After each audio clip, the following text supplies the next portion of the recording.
Hey, this is the National Treasure, Nick Aldis, and I am recommending that you go to savewithconrad.com for all your home buying needs. Not only would I recommend Save with Conrad to friends and coworkers, I have many times already. If I know that they're house hunting, my first recommendation to them always is get in touch with Conrad. His team are the real deal, and they will be straight up with you and do everything they can to get you in the house. NMLS number 65084, equal housing lender. Woo! At savewithconrad.com.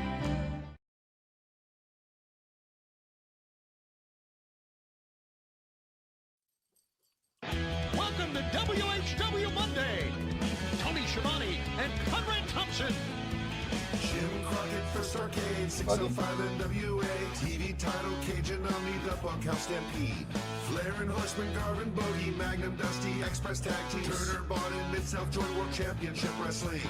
Talking about the great years of World Championship Wrestling, the NWA, and Jim Crockett Promotions. Tony and Friends North they win, look, Schiavone's back again. World title split off, center stage, Bischoff, Disney, Hogan, and Nitro, New World Order, and the Crow. Thunder, Russo, Arquette Champ, Vinnie Mac, simulcast. Tony's back with Conrad, not your classy podcast. Watch along, try not to laugh, lowest rules can't back. This wasn't the initial plan, Tom Zigg's a good-looking man. Klondike Bill, make a tip, Tommy, you come over here. What happened when? WHW Monday. And now, let's go to the ring. And here's your co-host. Hey, it's Conrad Thompson. Hey, it's Conrad Thompson, and you're listening to What Happened When? With the voice of your childhood, Tony Schiavone. Tony, what's going on, man? How are you? Life has never been better, Conrad. Thank you for asking. How are you? Man, better than I deserve. Excited to be with you today because we're going to be doing something pretty fun. We had a lot of fun talking about old school Memphis, watching a little old school Memphis wrestling. Yeah, but we're going to do the same here today. We are going to go back to September of 1986. Man, I got a lot of great feedback from our last Memphis show. Folks wanted more of that, and we got it today. This is going to be fun, dude. a lot of people told me, hey, love them commercials. Yeah. Isn't that great? Like, of all the things, but I think that adds context to just the time and place. And before we clicked record today, you and I discussed that we both saw something that was a little nostalgic over the weekend. Mm-hmm. Apple Plus has that new fabulous documentary on Michael J. Fox. What'd you think? 2 thumbs up, 5 stars, just really, really wonderfully done. As we were mentioned, the way they edited his footage in with reenactments was just very, very well done. It's sad in many ways, but it's happy to see that he's been living a great life with a great family and children and a great wife, and yeah, it's a tragic story if you think about how talented he was and how popular he was. He was a wonderful actor. My God, the stuff that he did. Love Back to the Future. Love Teen Wolf. But again, yeah, 2 thumbs up. Really, really, really great. I enjoyed it as well, and we're going to just waller in the nostalgia today. It's going to be 1986. But before we do, we should talk about what's going on now. You guys had a really big Rampage and Dynamite this past weekend. Yeah. Of course, we saw that nothing happening. Don Callis turn on Kenny Omega. Yeah. That spot where they went through the cage, it was a wow factor for me, but it wasn't until replay that I really processed. Kenny Omega was quite literally risking his manhood on that spot, no? Yeah, he almost got his nuts cut. I mean, yeah. I mean, I don't know that you know this, but did you know that X-Pac once tore his asshole doing a Bronco Buster? I think I do know that because the reason I think I know that is usually when guys have a crazy injury like that, like, whacking off a nut or ripping an asshole, you'll bring it up many times on our show. So well, I'm just saying, like, there's been rumor and innuendo that Rick Rude had ding dong problems at the end of his life. Maybe he lost it. And Yeah. I was thinking, golly, man, I don't know that. Whew. Shout out to Kenny Omega. Hope he's okay down there. Did you go check him out immediately after? You mean as far as say, spread your legs, let me see what it looks like? Well, I thought as soon as I saw that spot, I just imagined as soon as the show was over, you threw the headsets off, pedaled those little feet backstage, dee, and then say, Kenny, I'll take a look. I didn't say, Kenny, I'll take a look. I said, Kenny, are you okay? Mox, Right. Are you okay? Because they did something that I've never seen. Of course, obviously you've seen it, and maybe wrestling fans have seen it. But I've seen light tubes. I've never seen anybody come up with a bag of glass. I've seen them come up with a bag of tacks, but never with a bag of glass. And that's really dangerous because that shit can get embedded in your back. Yeah. And you may have to have them cut out. So I was concerned about both of them, really. And I always do this. I mentioned that when guys do crazy stuff, I'll always go thank them for a great show, for risking their health and their body to give us a great show, because that's what they do. Absolutely. There's no way. I mean, you can work on different spots in the ring, but when it comes to furniture or glass or tacks or steel, you kind of really never know what's going to happen. That's right. You really do. You can't prepare for it. So that's why I said that to them. Well, shout out to those guys. They put on one hell of a show. And of course, you guys are going to put on a hell of a show before you know it. I can't believe this is real, but next weekend is Double or Nothing. If you haven't already, make plans to join AEW, AEWTIX.com. It is going to be a fantastic show. I just know it. It feels like AEW always delivers on pay-per-view. I'm sure this will be no exception. AEWTIX.com. Hey, you guys just announced too a big TD Garden show announced for Wednesday, July 19th. That's a big time arena and a big time wrestling market. You excited to go back there?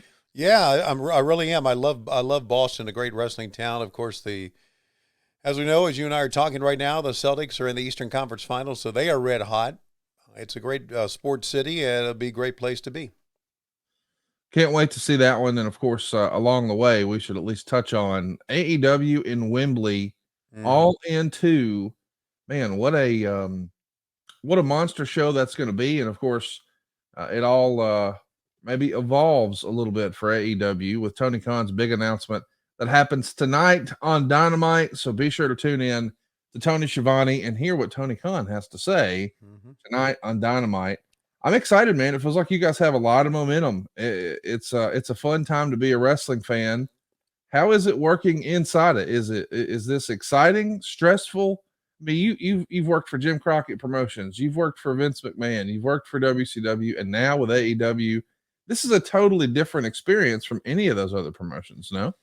Yeah, it is because of where I am in my life, and because I've been in wrestling for a long, long time, and because I'm working with people that are basically the age of my kids. So that's the dynamic is different for me. It's an exciting time to be in pro wrestling. When I think back, I bring this up all the time, when I think back to 2016 to think that I'll be doing this again on this level and have this job behind the scenes, it's kind of wild. It's stressful sometimes. It brings me down, as all jobs would, where everybody has a good day and a bad day at work. But I surely do look forward to Wednesdays and have a great time dealing. We got some good kids. And I mean, when I say good kids, not necessarily the ones that you see in front of the camera. I'm thinking about the ones you see that work with us behind the camera. We've got really a good staff of people. And congratulations to Tony and to Mega, who's our lawyer, and our HR person, Margaret, and everybody, Mike Mansouri, people in leadership in this company, for putting together a staff and continuing to grow the staff behind the scenes, because you can have a great company, but if you're understaffed, you're fucked, man. Right. And they're doing things right now to make sure that we are not understaffed. So that's good.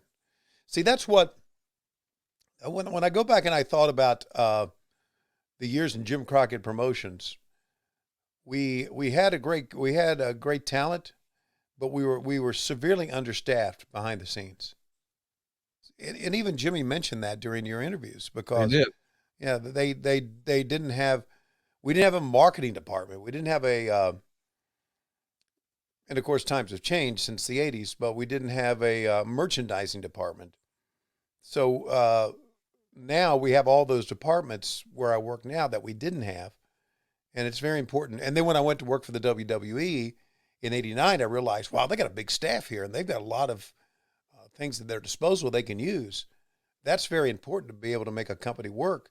You got to hire people, talent, wrestlers that everybody sees and knows, but you got to have a lot of people to be able to do the work. And that's what we've done, and that's what makes it great. Well, I'm excited to see how you guys continue to grow. It's been fun to watch it, and then of course to see you back in wrestling. And today, man, we're going all the way back to 1986. Going to be watching a little old school Memphis. Before we do, I wanted to at least ask you at the top of the show, because you've touched on it before and the news has come out, but we don't talk about it a lot here on the program. AEW is almost like a family reunion for you every week, because your son is working there. Yeah. He has been working in television for a long, long time, and now he's in the wrestling business. Yeah. That's got to be a real highlight for you to know that, hey, every time I show up to TV, my youngin's here. Come on. Well, you know, it is, and there's a lot of it that makes it stressful for me, because now I've got two things on my plate, and this is just naturally. I don't have to do this, but I do. You worry about your job, and then you worry about your son and how he's doing. Right. So that makes it kind of difficult in a way. But he's a grown man. He's in his 40s now, and he knows what he's doing. And so yeah, the fact that I get to see him every week, which I normally wouldn't because he lives in New Jersey, right, is really, really cool. The fact that I have to be concerned about, how's it going for you, son? How's your day going? I always check in with him to see. And that makes it difficult. So there's good and bad with that. But I'm proud of him, that he's done very well in the television business for himself. And he's so glad about getting out of news. He hated news, really hated it. And he has said to me that the worst days at AEW are 10 times better than the best days at Fox News. Oh, man, that's awesome. Yeah, so there you go. Yep. Well, I'm glad to hear you guys are having fun, and we're going to try to have some fun today. But before we do, we should remind everybody that you show up looking good to TV every single week, thanks to our friends at Henson Shaving. Henson Shaving happens to make one of my favorite products of all time. It's the Henson Razor. And here's the deal, man. This thing is so high tech. Don't just take my word for it. Check this out. Henson Shaving is not even, well, they didn't start out as a razor company. They're an aerospace parts manufacturer. These dudes make parts for the International Space Station and the Mars rover. And now they're using their aerospace grade CNC machines to make the thinnest razors I've ever even heard about. I'm talking about 0.0013 inches is the thickness of these blades. That's less than the thickness of a human hair, Tony. And it means a secure and stable blade, which allows you to have a vibration-free shave, which means no more nicks and cuts and scrapes. And the razor has built-in channels to evacuate hair and cream. It's going to make clogging virtually impossible. So let me give you a heads up here. Henson Shaving operates the actual razor, just uses a standard old school double-edged blade. John Moxley is very familiar with this type of blade, except these are thinner than ever, 0.0013 inches. So it has that old school feel, but all the benefits of new school tech. And what maybe I like best about Henson Shaving is not only is it better than what you've been doing, it's given me the best shave I've ever had, but at the same time, it's also cheaper. It's only $3 to $5 to replace the blades. Now think about when you go down to the drugstore and you used to get replacement blades for your old gimmick razor. Man, that's the most expensive thing in the store. It's the only thing they lock up. Think about that. You had to ask an associate to unlock it so you could get replacement blades. What are we doing? Henson Shaving has figured out how to make replacement blades just $3 to $5. Not $3 to $5 a week, not $3 to $5 a month, not $3 to $5 a quarter, $3 to $5 a doggone year. This is a fantastic company. They wanted to make the best razor, not the best razor business. There's no plastic. There's no subscriptions. There's no proprietary blades. There's no planned obsolescence. Just the best razor you've ever had. And Tony, we got a special offer for them right now, don't we? It's time to say no to subscriptions and yes to a razor that'll last you a lifetime. Visit hensonshaving.com/WHW to pick the razor for you and use code WHW and you'll get 2 years worth of blades free with your razor. This is very important. Just make sure you add them to your cart. That's 100 free blades when you head to hensonshaving.com/WHW and use code WHW at checkout. Tony, without further ado, I say we get into it. Let's watch a little old school Memphis wrestling. Yep. We're going to be watching an episode today from September 27th, 1986. Mm-hmm. And our man Dave Silva has that beautiful bean footage. Let's roll it.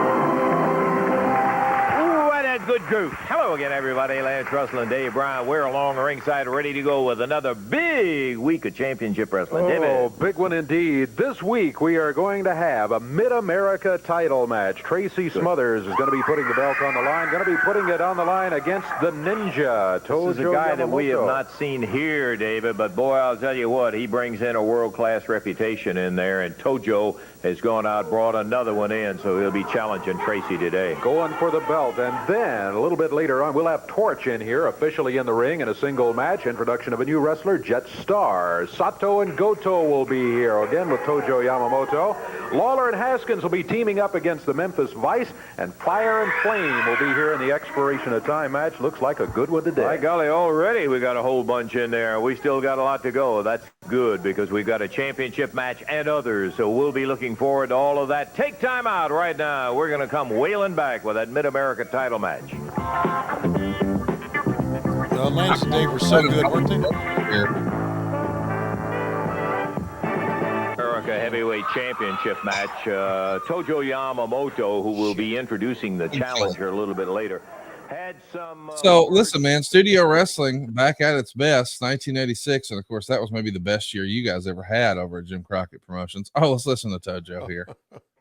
Television time, and I want to let the whole world know about you. You no good son of a gun, J.D. Jarrett. You no good American, what do you call a punk? Words cannot express me everything. And I tell you, Eddie Martin, I come to ask you before 1 month about J.D. Jarrett that I want to wrestle J.D. Jarrett. No, you tell me.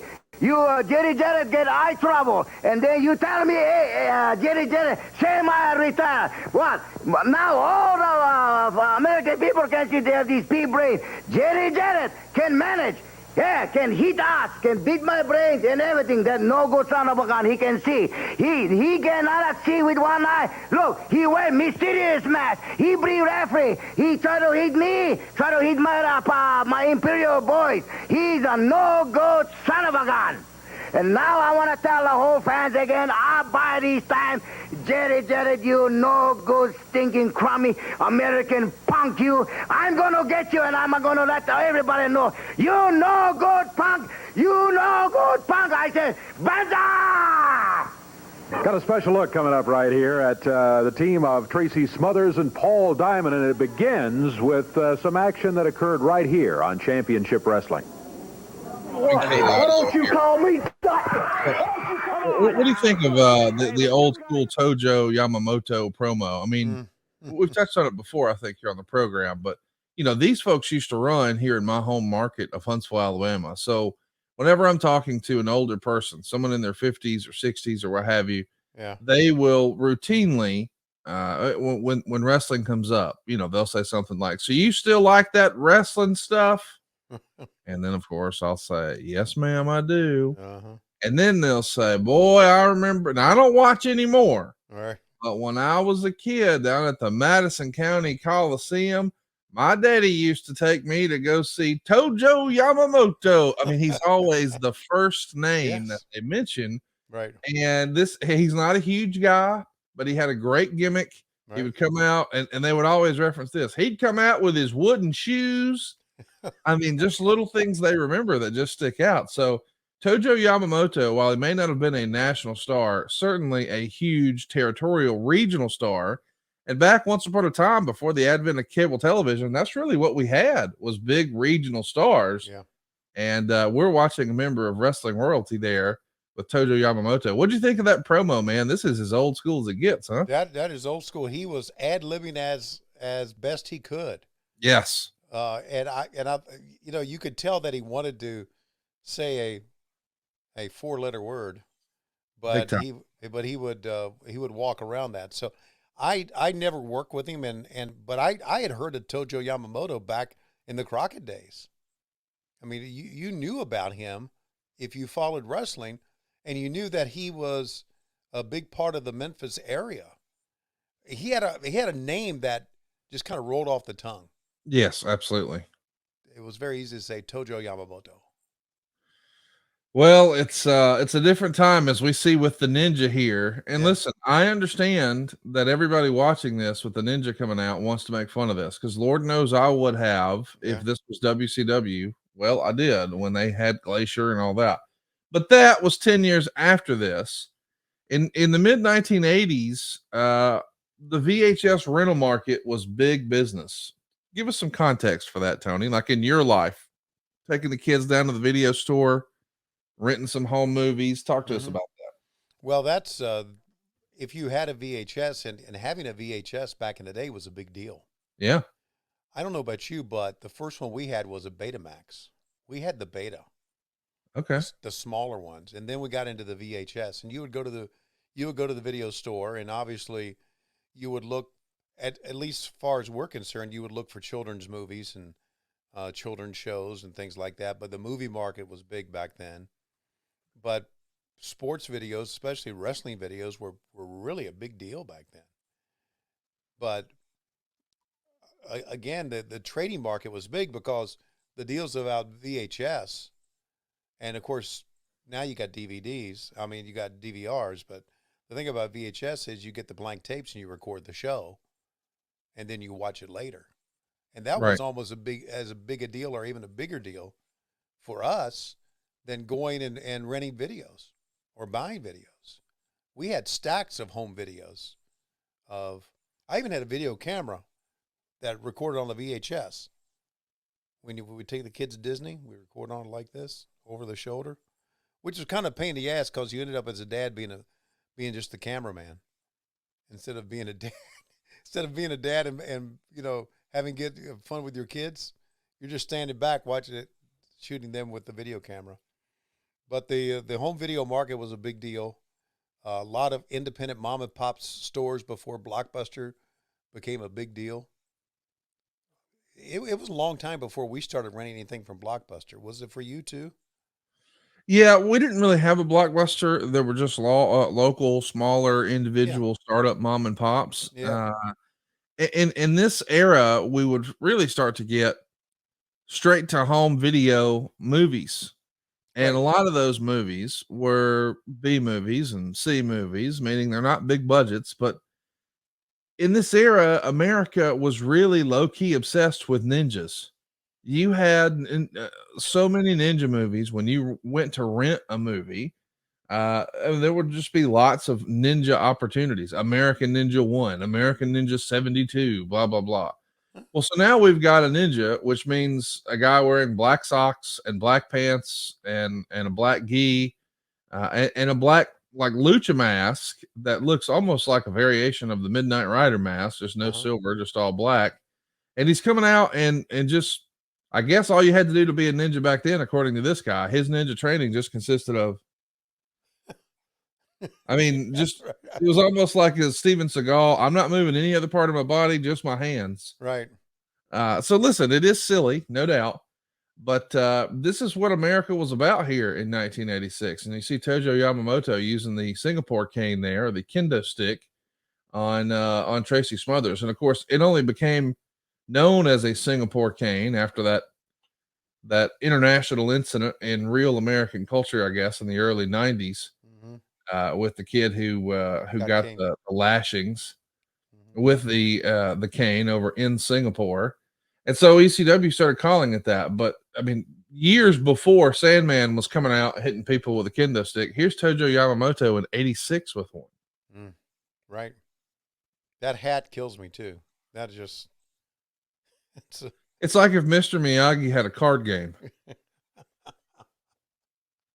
And that's another piece of it. I guess we should remind everybody that there was, that was just such a big part of entertainment back then. The Karate Kid. Right. I mean, what a big movie that was, and it's fresh in everybody's mind. And I think we ought to mention that. Okay, so we are what, 45 years removed from Pearl Harbor, and still in wrestlingese, the Japanese and the Germans, like Baron von Raschke. Crank it up. This is commercial. 16th to Carruthersville, Indiana, at the high school. We'll have more information about that later on. Also, action coming up this Friday night, Clarksville, Tennessee, at Northwest High School. Hope you'll be there. Wednesday night, here in Evansville at the Coliseum, big card of action. Jet Star in the opening match against The Torch. Jeff Jarrett and Pat Tanaka take on Nikita Mokovic and Man Mountain Lake, a Mid-America title match, as Tracy Smothers takes on the Ninja, managed by Tojo Yamamoto. An international tag title match, as Sato and Goto take on Rick McCord and John Paul, an outstanding new young tag team. Big match, first main event, no time limit, no disqualification, the mask versus the hair, as Fire and Flame take on Jerry Lawler and Tommy Rich. If Lawler loses, he'll have to shave his head. If Tommy Rich loses, he'll lose his hair. If either Fire or Flame loses, one of them will lose the mask. And a big added match here in Evansville Wednesday night, Jerry Jarrett against Tojo Yamamoto. Coming in right now is Tracy Smothers. He'll be in action against the Ninja. Tojo and the Ninja did you dirty on TV. That's exactly right. You people all saw how that Ninja and that nothing happening stole my belt right here on TV. Now I know what to expect. When I come to Evansville, Indiana, I'm not coming for a wrestling match. I'm coming for a fight. And Tojo, I hope you get near that ring, brother, because I'm going to put this fist upside your bald head. Tracy's big shot at revenge Wednesday night here in Evansville. Jerry the King Lawler. You got a lot at stake coming up Wednesday night. Yeah, you got that right. You know, I've said in the past that I will never put my hair at stake again. But the stipulation on this match, I got too much to gain. So I want a chance to get those masks off of Fire and Flame, because you see, that's the only way they've been able to keep those belts. They switch in and out. You don't know. You can't tell one from the other. But without those masks, brother, those belts are going to be the next thing to fall. I got some fire of my own coming in for him. Wildfire Tommy Rich is going to be back in Evansville, Indiana, and we're not coming there to lose our hair. I can guarantee you that. We're coming there Wednesday night to show everybody just exactly what the faces of Fire and Flame look like. Outstanding tag team action and big action in Evansville. In the ring here, we still got plenty of action lined up today. Sato and Goto, we've got lined up. Additionally, Fire and Flame will be here. We'll be looking at all of it. So we gotta bleep that. Goodness gracious. Gee, I remember that one, Dave. I don't know what was more hilarious, him saying it or your reaction. I mean, I know people are going to say, "Oh, it's a different time," but God damn, I didn't see that coming. Let's listen to Jerry Lawler. Tracy's shoulders out. He called for a ring. I didn't see it. Now, the way we called it was the fact that he didn't have a 3. But, that's a referee's decision, and that's all I can say on it. I think it's an unfortunate situation with Tracy, but as it stands, the Mid-America title now goes to the Ninja. Well, it's not right. It's, I don't think he had the guy's shoulders down. I think... I don't even want to comment that much on it, except for the fact all I could see was the guy's rear end showing out here, and Calhoun probably wanted to get the guy out of the ring or something. But I think it's a rip-off. I think they need to. This is a case where they need a little instant replay. I don't think the guy's shoulders were counted down there, and I think if they let the guy keep the title on that, I think it's a big mistake. Well, I'm glad you said it, because I happen to agree with you every word of it, Jerry. I do want to talk for just a second about this title right here that you see back around the waist of the king. I am really, really happy, Lance, to have the Southern title back. I have been informed, and you know, this has been a strange situation. The ruling, I guess, has been in effect, and you and I talked about it once before when Dundee had 2 titles. Yes. The ruling has been in effect for a long, long time, but apparently, you know, sometimes they enforce it, sometimes they're not real quick on doing anything about it. But I don't know if there was a lot of complaining from some of the other wrestlers or whatever, but about 3 days after I won the Southern title, I did get a telegram from the CWA saying that that it's just one of the rules that a wrestler cannot hold 2 titles at once, like the international title and the Southern title. So they said you're going to have to make a choice on which one that you're going to want to hang on to and which one you're going to want to vacate. And let me guess. Okay, go ahead and take a guess, Lance. You're right. A wild stab. I'm going to hang on to this Southern title for 2 reasons. Yeah, I'm for that. One of the reasons being that, as you know, this puts you in line for a shot at the World Heavyweight Champion whenever you can get him in this area. For another reason, the international title, while as glamorous as it may seem to some people, makes you do a whole lot more traveling out of the South, as a matter of fact, like you know, traveling to other parts of the country, as a matter of fact, even to other countries and things like that, which I'm just, quite frankly, not crazy about. I like to stay right here around home, and with this Southern title, that's what I plan to do, stay right here around the greatest wrestling fans in the world who helped me win this. Thank you, people. Okay, Jerry, we appreciate the explanation on that, and I applaud your decision to keep the Southern belt. It is yours, as you had said before. That's right, Lance. I appreciate that. I got a big match coming up right now, as a matter of fact. You know, a lot of problems have been surrounding this Fire, Flame, and just when a lot of the tag teams thought they had these guys figured out, all of a sudden they show up with the third man called the Torch. I'm going to be wrestling one of them. I don't know which one it is, but what we need to do, one way or the other, is get the masks off of those guys, and then we'll be able to tell them apart, and there won't be any of this problem. So that's what we're going to try to do right here today. Okay, so the King is going to be stepping in the ring with the Torch, Dave, as our next bout in here, and we'll have an opportunity to see in a single match. But the only thing I could say is that whenever you think you got a single match, don't be too sure when you got Fire and Flame and the Torch around. While these guys do not look, you stand them up and you say, hey, I can tell those guys apart. You watch when you get into action with all of them dressed the same way, it's hard to tell. Just then, I thought it was Fire and Flame coming out. It was Torch who heads in the ring. We're ready, Dave. All right, we've got What do you think, Tony? We got the Torch here. Fire and Flame, of course, we have seen a little bit before. Jody Hamilton is the Flame. And the Torch, of course, these guys are coming out in these masked assassin #1 and #2 type masks. Right. Fire, Flame, and the Torch, though. Boy, this is a different time, is it not? Yeah, it on many levels. I was mentioning before we settled in to hear that unforgettable Tracy Smothers promo. My goodness. That we're Hey, 40. Apologies to everyone for Yeah, that. We should have previewed the show. Right. We didn't know it was picked, and we said, hey, we'll watch it. And Lord have mercy. We're going to clean that up. But our sincere apologies. Did not see that one coming. No. I was excited to hear from Tracy Smothers, and then kind of wished we hadn't. Right. So the next time he comes out, let's be very careful. No kidding. So we're 45 years removed from the Pearl Harbor attack and World War II, but even now, 44 years removed, a lot of the enemies in wrestling, the bad guys in wrestling, are guys like Baron von Raschke, the Germans, right? Right. And Japanese characters like Tojo Yamamoto. So you can see how time was different back then, because guys who were in World War II were like, probably like in their 50s, 60s, had been in World War II, and those were the people you wanted to come in. And did Jerry Lawler just win that match just like that quickly? Yep. He's cutting, and they're going to have an angle here. See Jody Hamilton stomping around. He ain't happy. I think is that Jody that just waddled? No, that's Jody on the outside. That's pretty. I miss studio wrestling. I wish it was a more regular part. Yeah, the NWA doesn't do it anymore, do they? Yeah, they do a little bit, but I mean, it's not quite the same. I mean, when the NWA first came back, and they were doing power. That was pretty amazing. Yeah. As you can see, if you're watching this, I have 2 dog beds here now. What's up with that? Why are you trying to ruin Bug's life?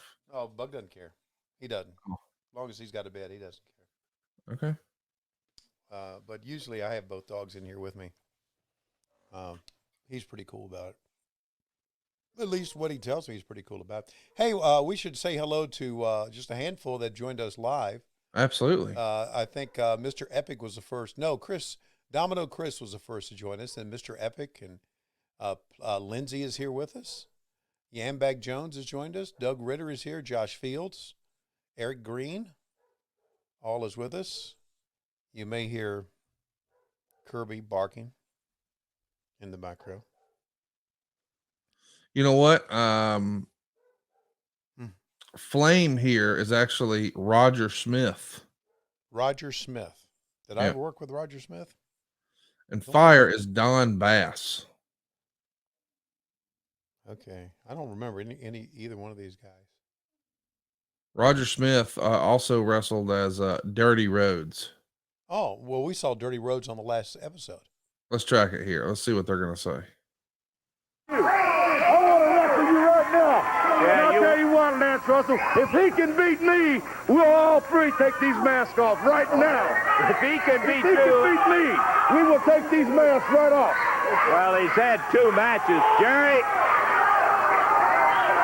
he's saying if you will wrestle Fire and you can beat him, all 3 of them will take the mask off. Today, he means right now, all 3 of them. That's what he's saying, man. It's up to you. Now, you've already had 2 matches. Is he saying yes? Is he saying yes? He's already beat Torch, then Flame.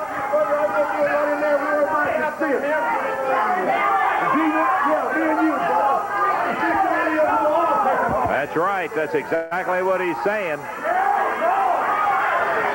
All 3 of them take their mask off if you can beat him, Jerry. So Torch first. Tony, this is really probably more Lance Russell than you've ever heard before. Just these 2 episodes. Right. If you grew up in that area, of course, he is your voice of wrestling. What'd you think of listening back? What do you think of Lance Russell here? I love Lance Russell. I did get a chance to work with Lance in WCW. Oh, that's right. All right. Lance was a really intelligent, wonderful man. He was, and I remember listening to some of his older stuff.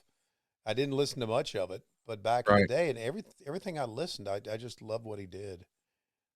You know, it goes to the point to where it goes back to this Hall of Fame thing. Right. We talk about, is he in the WWE Hall of Fame? I think he is. Let me double check on that. I think he just recently went in. Let's throw that in our Google machine and see.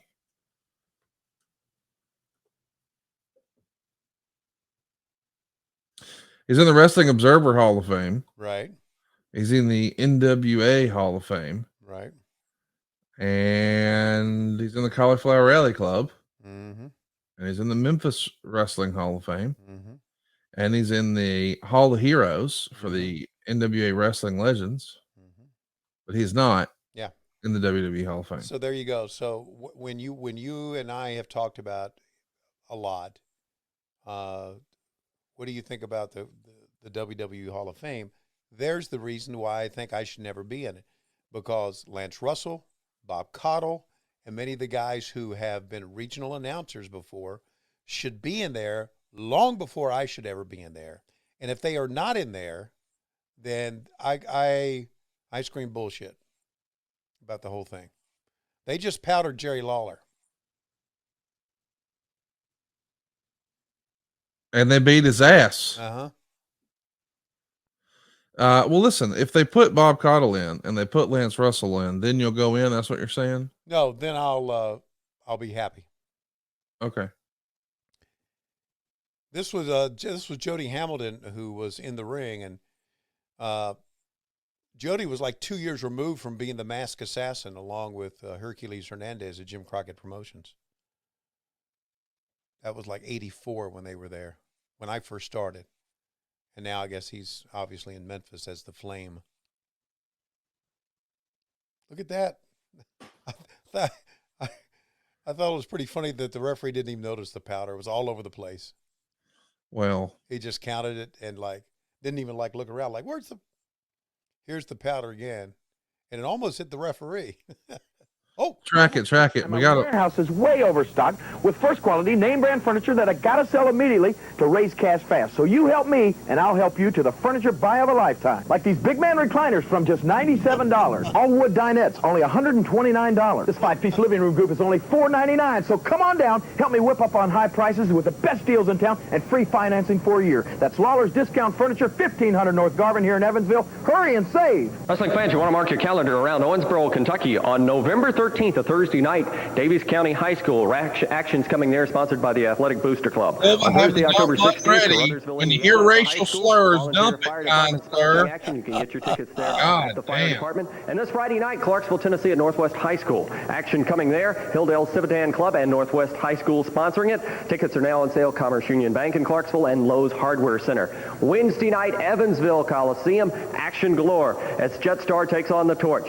Jeff Jarrett and Pat Tanaka against Malkovich and Man Mountain Link. A Mid-America title match. Tracy Smothers against the Ninja with Tojo Yamamoto. An international tag title match. Sato and Goto against Rick McCord and John Paul, an outstanding new tag team.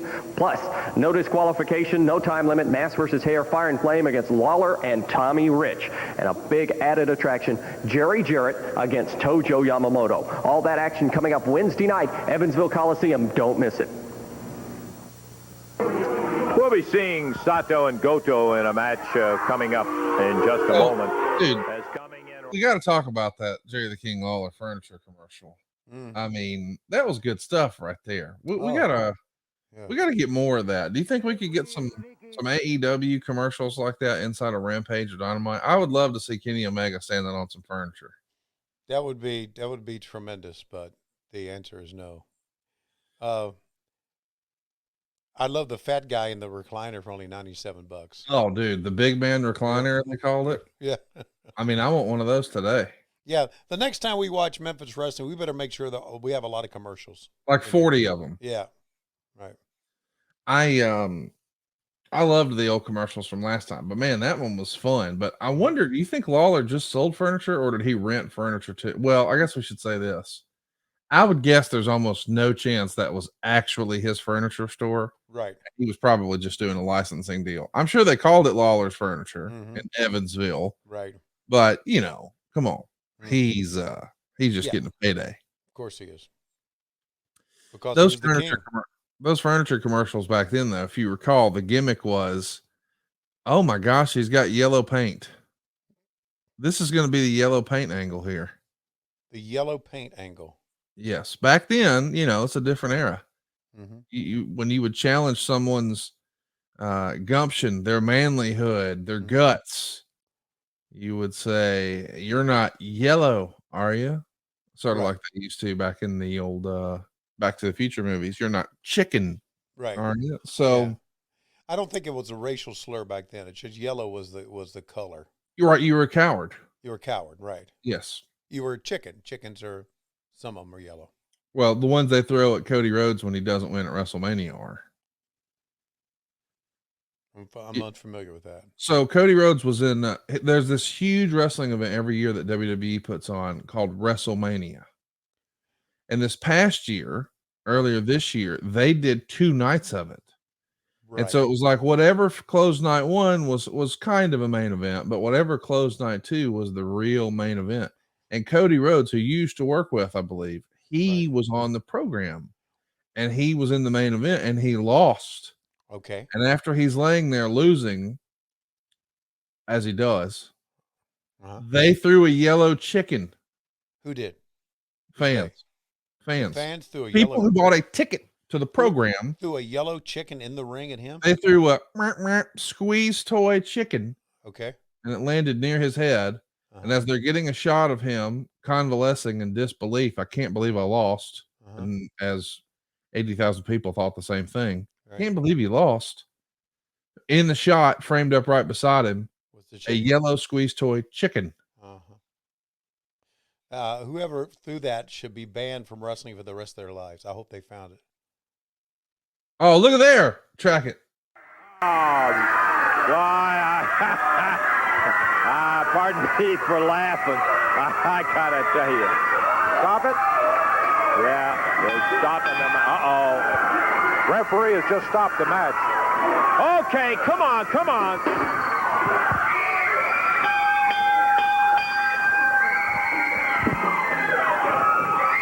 Pat Tanaka hit on the head with that paint can, and now he is just killed.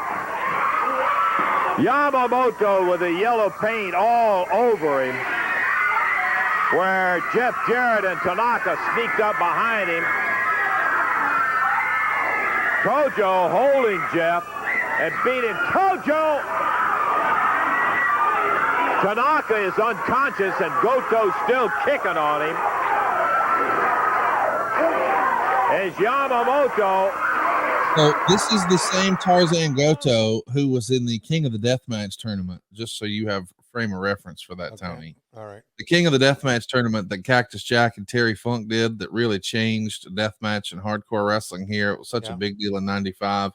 Well, that's Tarzan Goto in the ring holding Jeff Jarrett back. I think we watched that. Didn't we watch that hardcore? We have. Yeah. And Goto was a big part of that. And Yamamoto's just wearing Jeff out with the kendo stick and the belt. Yeah. And fans in this era are very familiar with the belt because they used to have things like they would call in Memphis, I believe, a country whipping boy match or something like that. A country boy whipping match, whatever it was. The idea was fans would be around the ring and they would take their belts off. They'd make sure they were holding the buckle in their hand. You couldn't hit them with the buckle.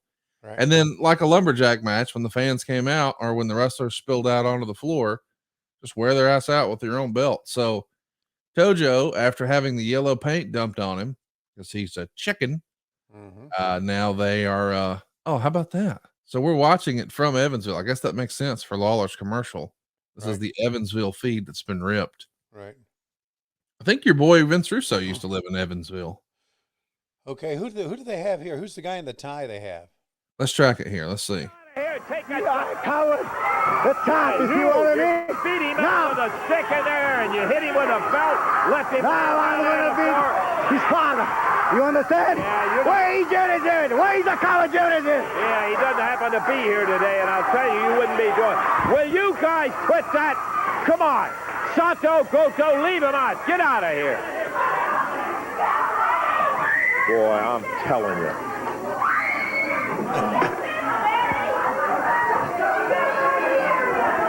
You better get him back. They beat on him terrible. Oh, man. God, watch his back, Eddie. Watch his back. That was Eddie Morley. This is uncalled for. Well, you're right, Eddie. Uncalled for. He's calling everybody dirty cowards. He's got two choices. He can come out here right now and fight me. Come on now, Eddie. Eddie. Get him out here. No. Get him out here and kill him. That's not the way to handle it, Eddie.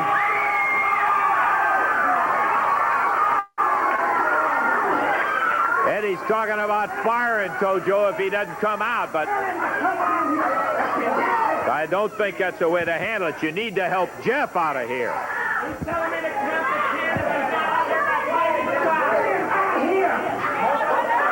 Eddie Marlin saying get Tojo out here.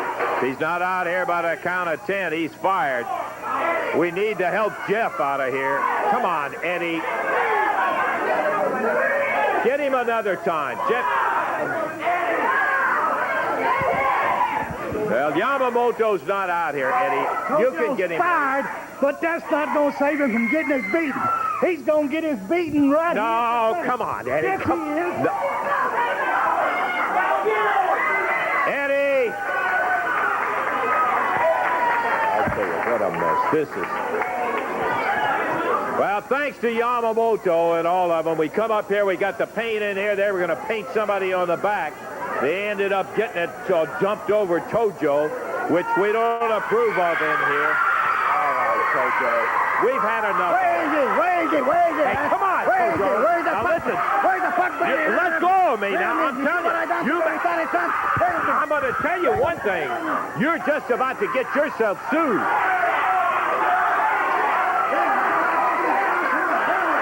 Wait till Eddie Martin runs out of there. Then you come back in. He's not looking for you. You're going to get cheered. Oh, no. As Eddie comes through the ropes, Tojo hits him with salt right in the eye.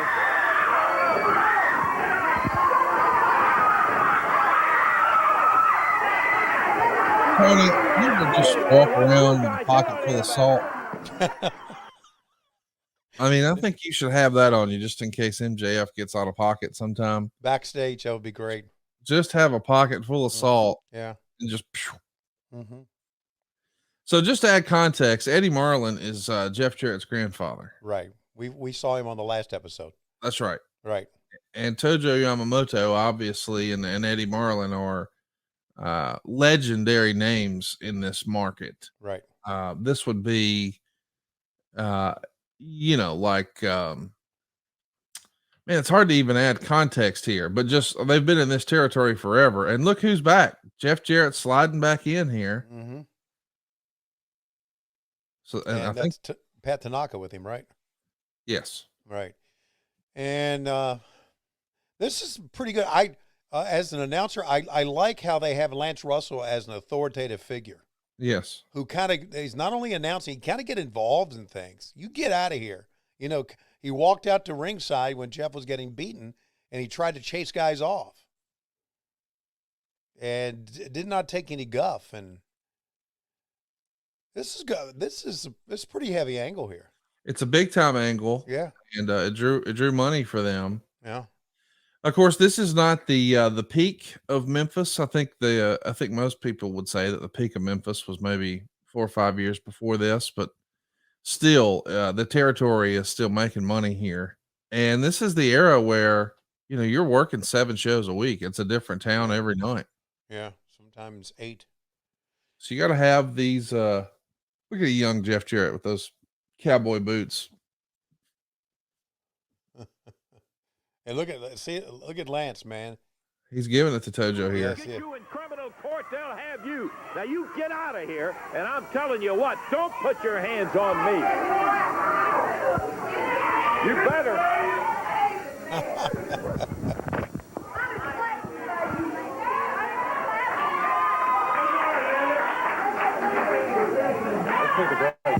Let's take a break. Okay. We'll be back in just a moment. They're going to take a break. We will too. Man, all I can think about as I see Jeff Jarrett getting worn out is I wish he had some athletic greens back then. Because if you're going to get your ass beat, man, and by the way, life, it'll just do a number on you if you're not careful. Why not do everything you can to have some all-in-one nutritional insurance? My wife and I started taking AG1 at the start of the pandemic. She was intent on trying to optimize our immune system. She knew if I was going to take a supplement, it needed to actually taste good. Well, AG1 checks all the boxes. With just one delicious scoop of AG1, you're getting 75 high-quality vitamins, minerals, whole food source superfoods, probiotics, and adaptogens, literally everything you need to help you start your day right. You see, it's a special blend of ingredients that's going to support your gut health and your nervous system, your immune system, your energy, your recovery, your focus, your aging, all of the things. It's also lifestyle friendly.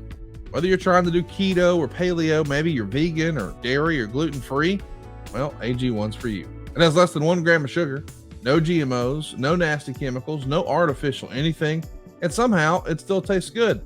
It's going to support better sleep quality and better recovery. It's going to support better mental clarity and alertness. And we like to think of it as our all-in-one nutritional insurance. Now, don't just take our word for it. Tony and I love it, but there's more than 7,000 5-star reviews for this product. So it's the good stuff. And Tony, right now, I think we've got a special offer. It's time to reclaim your health right now and arm your immune system with convenient daily nutrition. Just 1 scoop in a cup of water every day. It's that simple. No need for a million different pills and supplements to look out for your health. And to make it easy, Athletic Greens is going to give you a free 1-year supply of immune-supporting vitamin D and 5 free travel packs with your first purchase. All you have to do is visit athleticgreens.com/WHW. Again, that is athleticgreens.com/WHW to take ownership over your health and pick up the ultimate daily nutritional insurance. Tony, we've seen a lot of old school fun wrestling angles. Now, normally we've seen those through the lens of Jim Crockett Promotions. Yeah. But we're getting a flavor for a different area, a different region. And I'm curious from your perspective, is there another set of TV that you'd like to see? So, like, we've seen a lot of Charlotte, and now we've seen some Memphis. And of course, I guess it counts, maybe, kind of. We've seen some Philadelphia with ECW. Is there another promotion you'd be interested in watching here on WHW? Yeah, I'd love to see some old AWA, and I'm not talking about the ESPN version. Right, the old school stuff. The old school stuff, the old regional, local TV, Minneapolis or whatever. I'd love to be able to see that. Is it available? There is some on there. We can certainly look for some of that. I'd like to watch some world class. If we could find some, I'd like to see some championship wrestling from Florida. Maybe even mix it up and do a little Portland. Yeah, maybe let's endeavor to do all of that this year. Yeah, how about Continental Wrestling with Gordon Soley calling it? Yes, I love that. Now that's my home market. Right. So let's do a poll over at WHW Monday. We'll throw it up and see what you guys want us to do next. We're going to try to do them all this year. I'm having fun with this old territory wrestling. So if you haven't already, go find us on social media at WHW Monday. And we want to hear from you. What do you want to see next? We're going to do them all. And then once we figure out which one we want to do next, we'll take suggestions. And if we can find that, we will definitely do it. I want to also give a shout out to everybody riding along shotgun with us from the WHW Patreon and, of course, over on adfreeshows.com. Barat is with us this morning. And, of course, Coach Rosie. Coach Rosie's actually saying maybe some San Francisco wrestling. That's actually a good idea. Do you remember ever seeing anything with Pat Patterson as a tag team wrestler? No. Supposedly, his stuff from way back when, they're the greatest tag team of all time. I would love to see some of that. Josh Fields is with us. Shout out to him. Antonio showed up early for us. Appreciate that. There's Domino Chris. And hey, there's Lindsay. Greatly appreciate all of you turning up so early on a Monday morning. Man, I don't know, man. I'm pretty pumped about some territory wrestling. I think I'd like to see some world class next. World class would be great. Yeah, it would. And it's out there. I mean, I think it's a lot of that stuff's available on the network, right? Yes, it is. I didn't have a chance to see it yet, but our pal Mick Foley, he's working on that show, Most Wanted Treasures, where they're going and finding some old wrestling memorabilia over on A&E on Sunday nights. And as I understand it, our group chat is talking this morning about how WWE just acquired a lot of the PAFO promotion from Kentucky, which was like a rival promotion to what we're watching here with the CWA in Memphis. That was the Outlaw promotion. So they got a bunch of those tapes together. So I'm anxious to see what that looks like because, back in those days, Tony, the PAFOs, like Randy Savage would come on TV and just call out Jerry Lawler.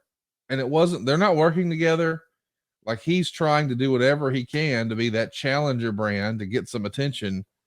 I mean, do you think something like that could work these days? You guys tried it once before with WCW. I mean, Eric Bischoff challenged Vince McMahon to a fight at Slamboree. People bought the doggone show. Of course, Vince didn't show it. Why would he? Right. But what do you think about that? The challenger brand just calling out the competition on TV like that? I was never for that. Why is that? I always went with what I considered being Coca-Cola instead of Pepsi. Back in the day, I don't know if you remember it. You probably know back in the day, Coke would promote its product and Pepsi would promote its product and even mention, in a way, Coca-Cola. Right. Burger King always talked about being better than McDonald's, but McDonald's never talked about Burger King. Number one never talks about number two. Hertz never talked about Avis. Right. Avis promoted, we're number two and trying harder. Why would you say that? Right. I just think you don't. I just think you ignore the competition. I think you put your time and your energy into promoting your product and not even mentioning the other product. That's the best thing to do. Vince never did that. Right. Until Nitro started. And then it all changed. I mean, he sent what, DX to Norfolk, right? So, but I believe in ignoring them, because I believe any promotion is good promotion. Well, I know sometimes it just feels like, the competition. I mean, well, and this happens a lot in business. Like the guy who's steering the ship, he gets a hard on for the competition. And Tony, I know whenever you want a hard on, you reach for a Blue Chew. Blue Chew is a unique online service that delivers the same active ingredients as Viagra, Cialis, and Levitra, but in chewable form and at a fraction of the cost. You can take them anytime, day or night, so plan ahead or be ready whenever an opportunity arises. Now, the process is simple. You'll sign up at BlueChew.com. You'll consult with one of their licensed medical providers. And once you're approved, you'll receive your prescription within days. And here's the best part. It's all done online. That means no visits to the doctor's office, no awkward conversation, no waiting in line at the pharmacy. Blue Chew's tablets are made in the USA, prepared and shipped directly to your door, all in a discreet package. But there won't be anything discreet about your package. Tony, when you want to get your ding dong real hard, you reach for a Blue Chew, don't you? Yes, I do. When was the last time you think you, now, show us with your hands, because I think you've moved the tape measure now. Show us with your hands, like a before and after for you with Blue Chew. Before? Before. Okay, all right, Nub Jones. And then after.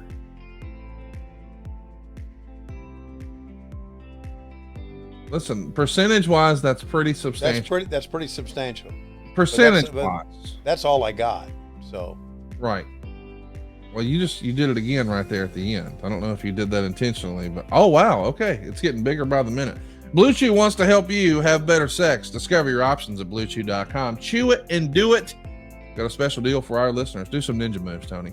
Try Blue Chew free. Use the promo code WHW. Just pay $5 shipping. That's BlueChew.com. The promo code is WHW to receive your first month free. Visit BlueChew.com for more details and important safety information. We want to thank Blue Chew for sponsoring today's podcast. Let me just mention, if you're not watching the show on YouTube, you're missing half the fun. We got a few minutes left in this Memphis program. Dave Silva, let's roll that beautiful bean footage.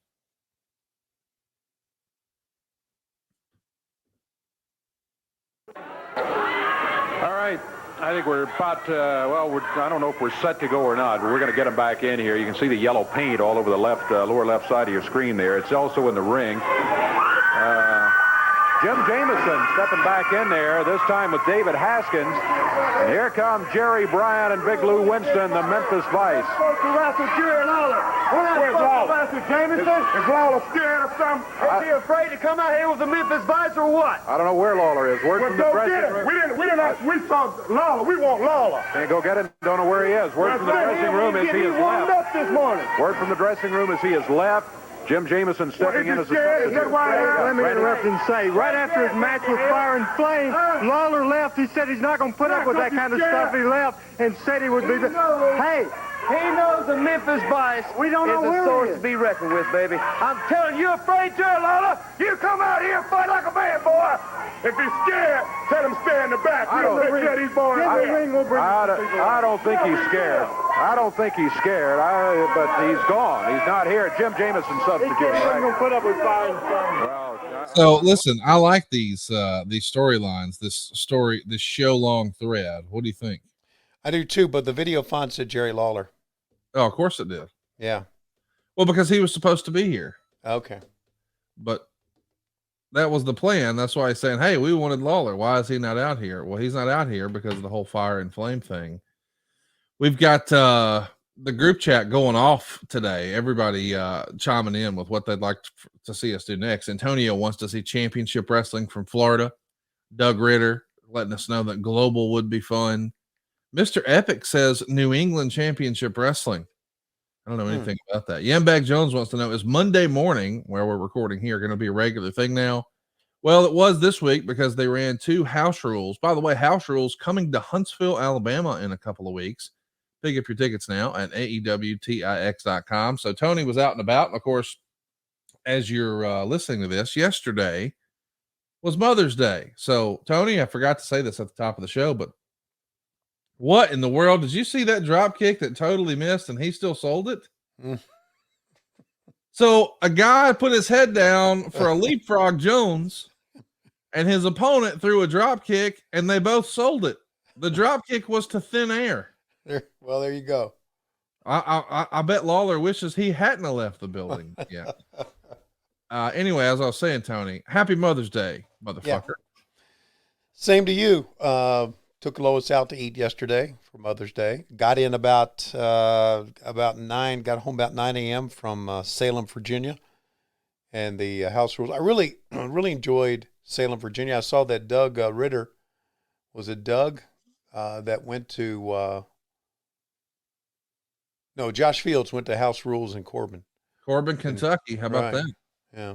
Doug Ritter was saying that Shakara is a newer territory. They used to be an independent in the Northeast. Maybe they're still around. Yeah. They used to do some really fun, silly stuff. I think you'd like it. And maybe if we watch that one, maybe we could get Eddie Kingston to do a watch along with us, because that's his stuff. By the way, shout out to Eddie. He posted to social media a photo of him in a hospital bed not too long ago. And I'm not going to disclose, but that's his business. Either way, just glad to hear that he's on the mend. There was a screenshot of it my daughter sent to me because Laurie is a big Eddie Kingston fan. Who's not? Could not be, yeah. Yeah. And I sent it back to him. I said, this is awesome. This is absolutely awesome. I got to talk to Eddie. He was in Orlando right before he had his surgery, and we were down there for the ROH shoot, and I got to talk to Eddie before that.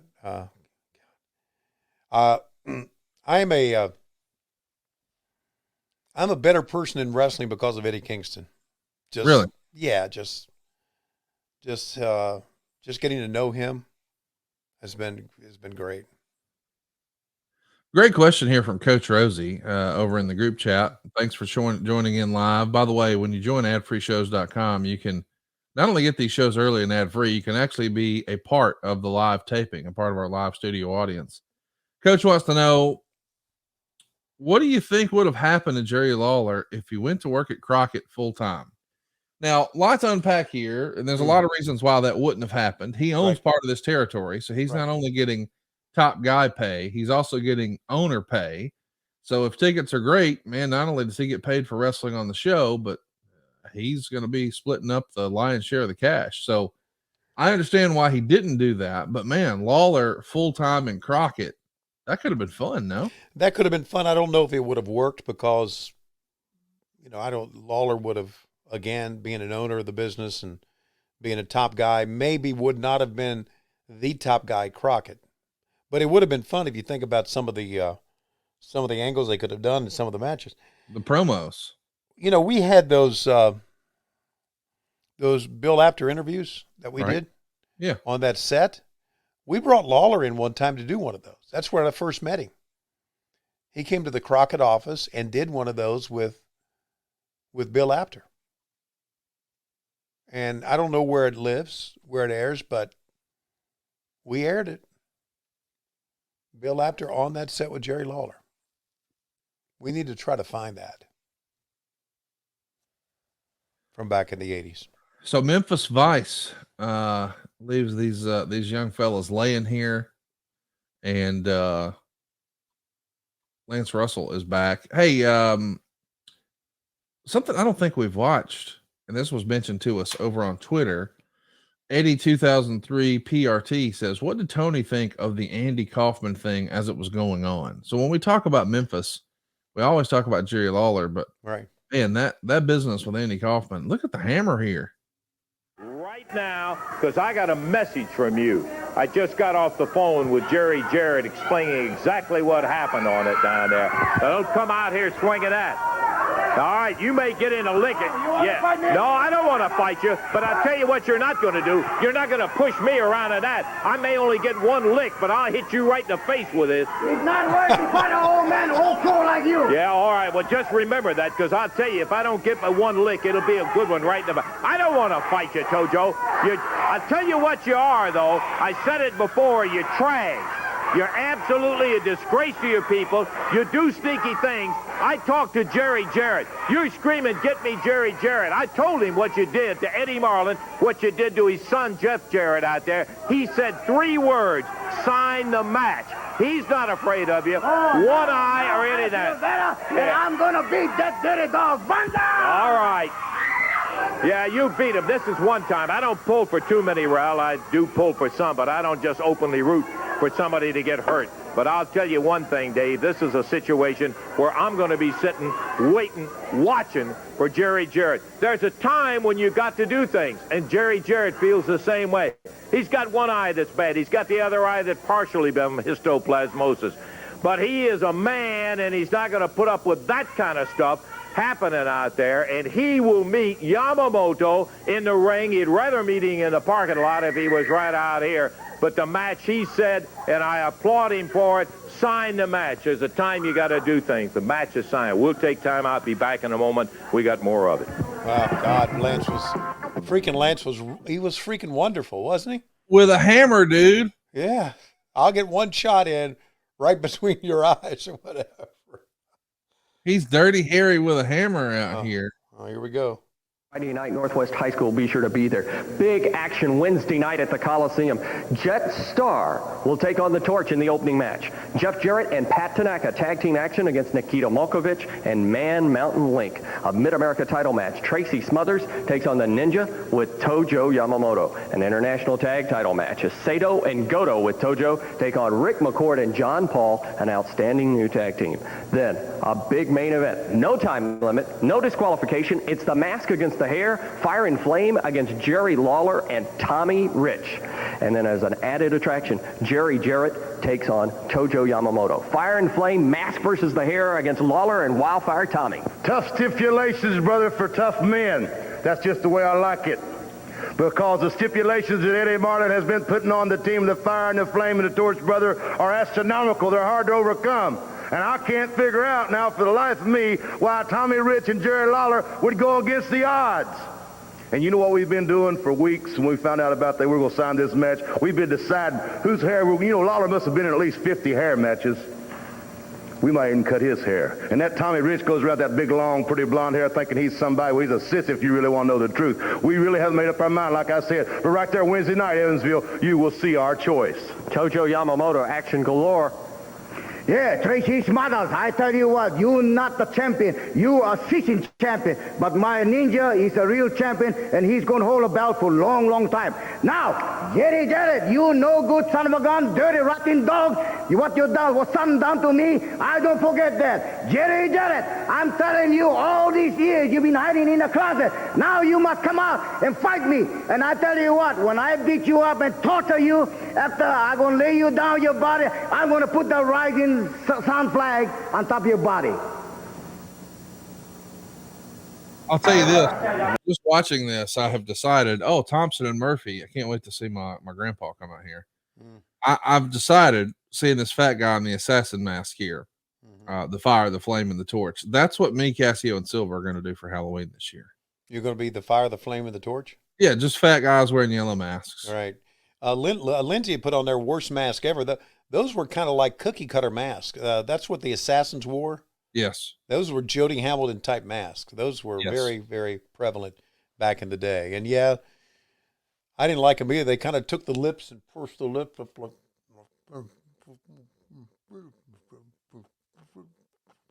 see you in Memphis type thing. Maybe we should do a show in masks.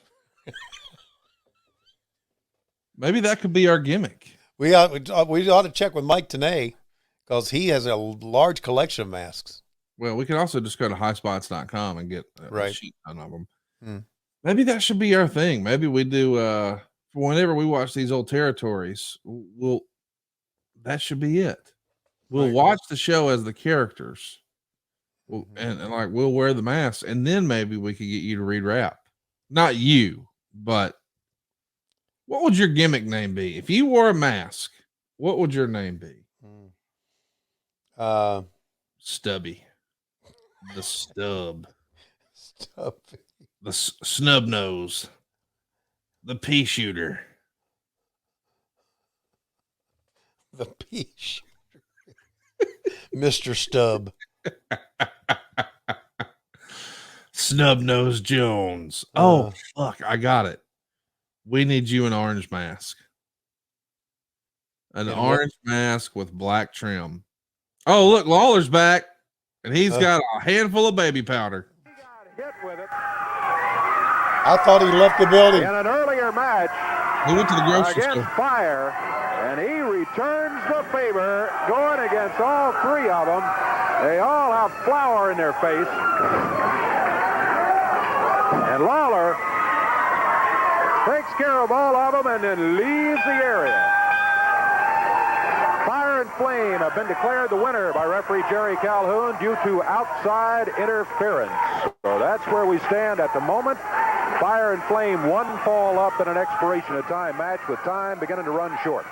But why did Lawler have all of that flour? Was he trying to make biscuits in the back, or what was going on? Right. Looking for gravy. By the way, let me just tell you, Dave Silva made a breakfast recommendation for a new breakfast place over the weekend that just opened up here in Huntsville. Yeah. It's called Biscuit Belly. And Biscuit Belly? He's like, oh, man, you got to try their biscuits and gravy. So, Silva's a fat guy. I'm like, he knows good eating. I'm going to do that. So I order bacon and I order biscuits and gravy. I don't even normally eat that, but let me just give you a little pro tip.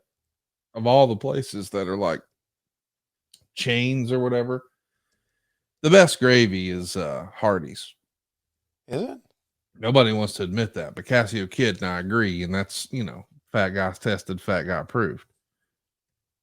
Stupid ass Silva says, oh, Biscuit Belly. Dude, it is the worst shit I have ever had. Really? Oh, just awful. And I didn't commit. I didn't just cover the whole thing. I just dipped the tip. That's what I like to do. I like to dip the tip. Okay. All right. And it was not good. So save yourself some ducats. So man, what do you think? That's going to be the end of the show. They're trying to put a cap on this. Do you think after all the silliness and craziness and violence that we've seen with Jon Moxley and Kenny Omega, we talked about it at the top of the show, do you think things could escalate to the point where maybe Moxley comes out with a bag of flour? I mean, fuck the glass. Like, that flour looked devastating. Or yellow paint. Right? Yeah. Throw yellow paint in his face. Well, I mean, we're spraying. We got the spray green paint with the Outcast now. But yeah, I like flour. I think security provided by, well, buddy, there were run-ins all night. Y'all need new security guys. Eddie wants to know, Tony, what did you think of the Andy Kaufman thing as it was going on? Did you think that was going to be as big as it was? Yes, I did, because I thought it was real. Right. Yeah. So when did you realize that wrestling was a show? Well, of course, when I first started, but I thought that was real. But Bill Apter was the one that smartened me up to it. Bill Apter said, I need to tell you something. That was all a work. I orchestrated the whole thing. I went, are you serious? He went, yeah. And the movie Man in the Moon. Right. When they did that shot where you saw him talking to Andy Kaufman, and this guy is talking about how great the angle was, and they do the reverse camera angle where you realize it's Lawler talking. And during the movie, they exposed that it was an angle. In the movie theater where I was, you could hear audible gasp like, "Oh my God, really?" There were a lot of people who watched that, who went to that movie thinking that angle was real, and were smartened up during the movie. That's how well it was done. It was something else. It was national stuff. Yeah. Richie Ray wants to know, Tony, did you ever see the concession stand brawl? Yes. What'd you think? That was pretty fucking amazing. I saw the concession stand brawl at Jim Cornette's house because he had it on videotape back when he worked for the Crockett's in the late 80s, and he told me the story that one of the Japanese wrestlers, I don't know who it was, in that original brawl, because they had broken a bottle, when they threw it at him, a shard of glass went down his ear and ruptured his eardrum. Damnation. Yeah. And he showed me the spot. I think it was when they threw mustard on him. It just went right down in the ear.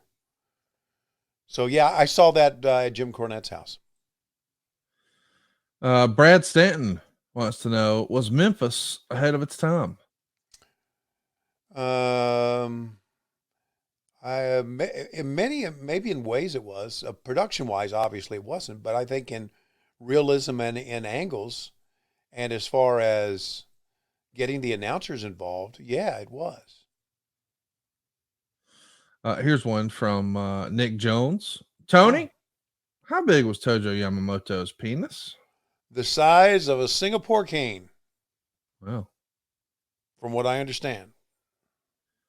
Bobby wants to know, Tony, at this point in your career, pre-WCW, so this was the Crockett era, what were your career goals? To be a Major League Baseball announcer. Would you have cared what team? No. I worked with Jack Brickhouse, if you'll recall, that we did WGNs. And Jack and I worked together a lot. And Jack and I talked about that because Jack was a legendary Cubs announcer. And I never will forget, we were downtown Chicago. He said, if you could push a button right now and be anywhere with any major league team, and you push that button, where would you be? I'd say I'd be doing the New York Yankees. I'd be living in New York. I'd be doing the Yankees. That would have been my dream job. So, yeah, those are my career goals. I got into wrestling. I loved wrestling. And it became very profitable for me, as you know.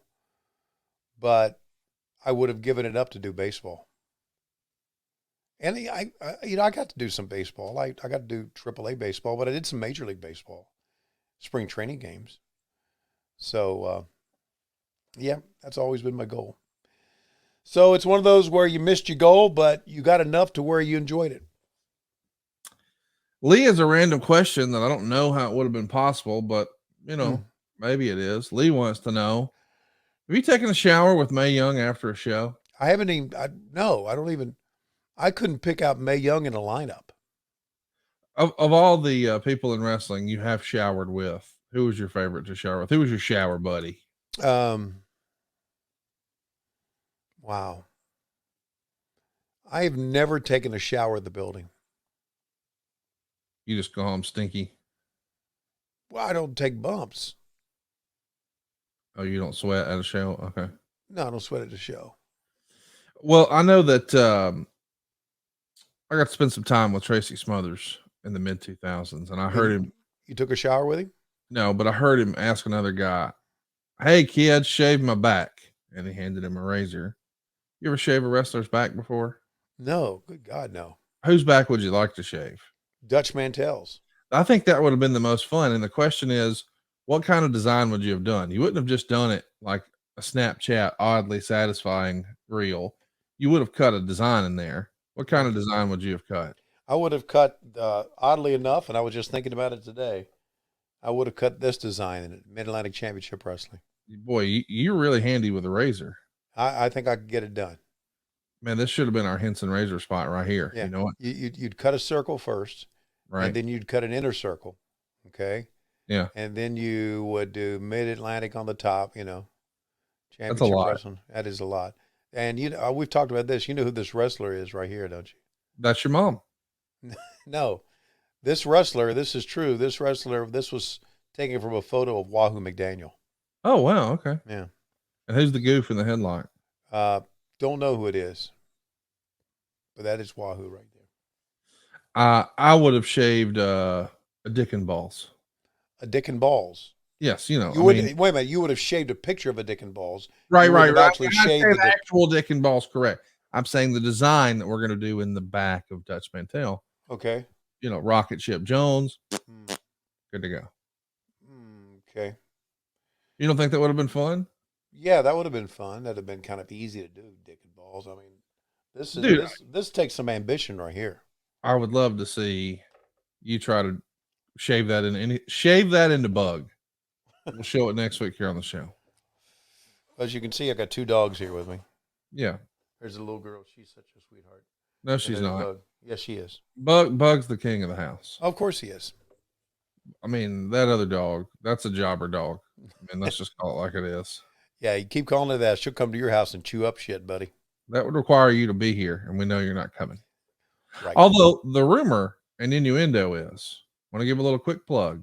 As a reminder, this weekend at Rocket City Wrestling, just north of Huntsville, in the small community of Hazel Green, Alabama, Big Booty Judy makes her in-ring debut. That's right. The lovely bride of Mr. Cassio Kidd has her boots. She's got her tights. She's got her hair dye.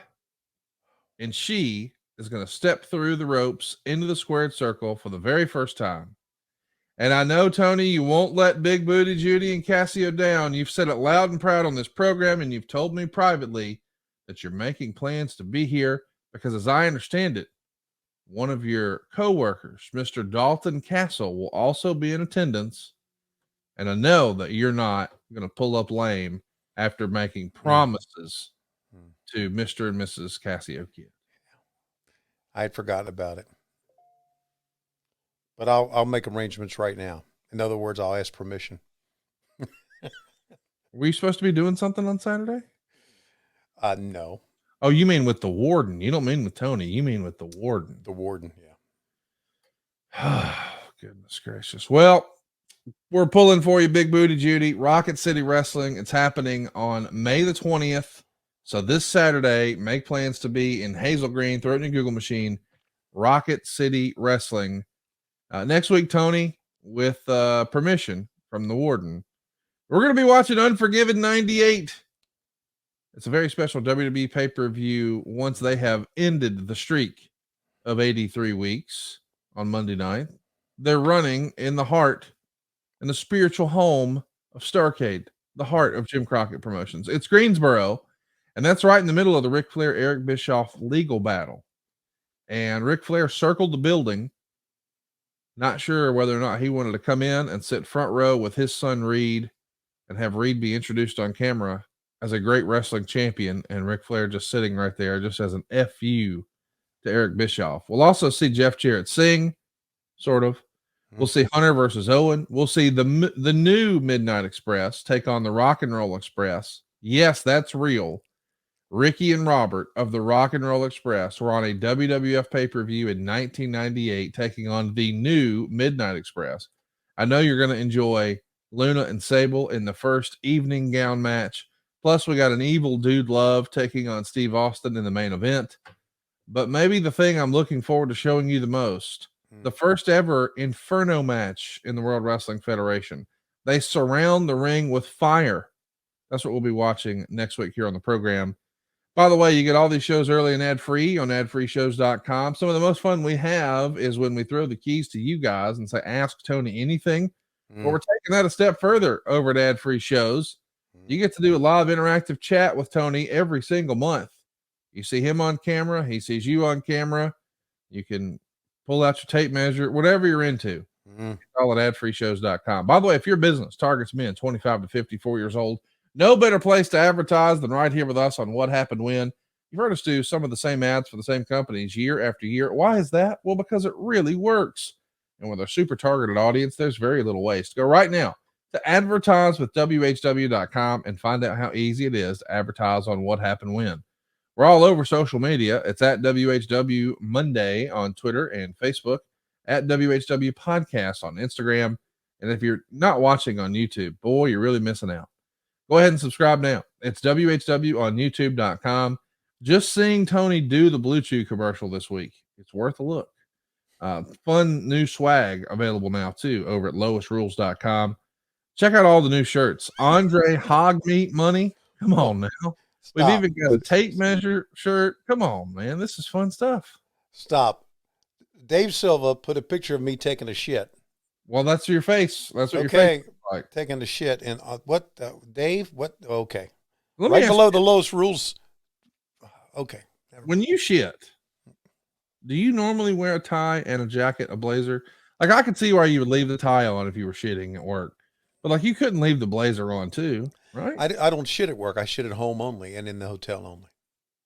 You've never had to shit at a wrestling show? No. In 40 years. 40 years. I don't remember ever having to shit at a wrestling show. I will hold off shitting until I get back home or get to the hotel. Do you think Taz has shit at a wrestling show? No, I don't think he has either. Why are you guys all shy shitters? Well, we don't want to stink up the announcer room. When you travel to TV, do you carry wet wipes with you so you can do a cleanup on all three? Yes. Yeah. It's yeah, good. I carry them with me all the time. Well, hey, let's Cottonelle wipes. Cottonelle wipes. Tell a friend. Tony Schiavone's got clean butthole. And we'll be back next week. Watch it. Hello? Yes. Just found out Tony Schiavone's got a clean butthole. Okay. That made my day. I got to go to work now. Bye. Tony, right now, it looks like it's about that time. Ladies and gentlemen, Jerry Lawler's come to the ring to face Conrad Thompson. Jerry Lawler's got a handful of flour, and he throws it at Conrad Thompson. Now he picks up a handful of cornstarch. He throws it at Conrad Thompson. Oh, my God. Down through the trunks, through his legs. It's gravy. Coming out of there's hair in that gravy. Pick that hair out of that gravy, kid. God damn it. We're desperately out of time. We'll see you next week on What Happened When. We come to you each and every Wednesday on Westwood One, but Mondays we come to you with and without gravy on Put Your Own, patreon.com/WHW Monday, and of course, adfreeshows.com. Fite Plus is the ultimate digital platform for live sports and entertainment, and they're now offering a free 7-day trial at tryfite.com. Fite Plus is packed with a premium live event schedule, over 1,000 hours of live action every year, and a library of more than 4,000 hours on demand, plus exclusive content you can't get anywhere else. Fite is a great partner of ours. They support us, so let's support them. Give that free 7-day trial a shot, and you'll be a member for life. That's tryfite.com. tryfite.com. Hey guys, need to call a quick timeout here. Wanted to tell your listeners what I've been telling my listeners over at OU didn't know for a while now about all the cool things happening over at adsfreeshows.com. An all-new mailbag series debuts later this month on Ad Free Shows as we pick the brain of a man who has spent 40-plus years in the wrestling business. Longtime WCW and WWE referee Nick Patrick answers your questions. And Kurt Angle, what do you get here on it? Or me? No, it ended up being my own blood. Austin had the title. It had those jagged edges on it, right? And they had a deal where